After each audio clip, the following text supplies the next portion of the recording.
ជនជាតិអាស៊ីឆ្លាតជាងជនជាតិដទៃទៀតប៉ុន្តែហេតុអ្វីបានជាជនជាតិអាស៊ីមិនមានវឌ្ឍនភាពអាជីពល្អដូចជនជាតិដទៃទៀតសេរីវត្តបើអាស៊ីពិតជាឆ្លាតមិនមែនលួចចម្លងគេទេទី1ឧទាហរណ៍ដូចចិនហើយបើឆ្លាតច្បាស់ជាបង្កើតសាលានៅក្នុងប្រទេសខ្លួនហើយបង្រៀនកូនចៅខ្លួនឲ្យចេះហើយមិនមែនទៅរៀននៅស្រុកគេទេដូច្នេះទស្សនៈថាជនជាតិអាស៊ីឆ្លាតហ្នឹងយកគិតខ្លួនឯងណាចៅបើឆ្លាតដូចឥណ្ឌាអញ្ចឹងគេថាអូរាប់រយឆ្នាំមុនគេឆ្លាតណាបើឆ្លាតមិនមែនចម្លងបច្ចេកវិទ្យារុស្ស៊ីមកផលិតទេឥណ្ឌាអត់មានអាចអីខ្លួនឯងទេចម្លងតែគេទាំងអស់ពេលទិញស្អីពីគេទាមទារឲ្យគេផលិតនៅក្នុងស្រុក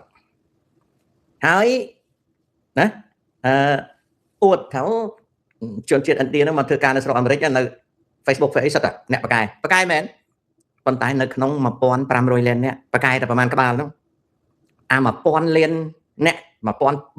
1400លានអ្នកទៀតហ្នឹងវាអត់មានស្បែកជើងពាក់វាអត់បកកែ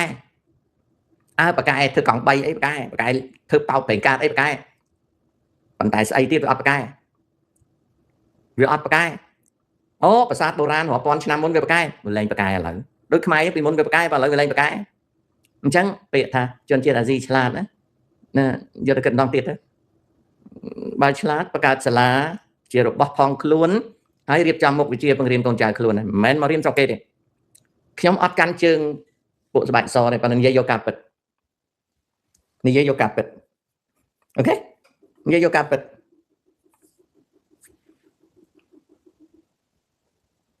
និយាយយកការពិតអាហ្នឹងអញ្ចឹងណាយកគិតខ្លួនឯងបើឆ្លាតមែនមិនមែនអង្គុយចម្លងពីគេហើយចេះតែអួតទេហើយបើឆ្លាត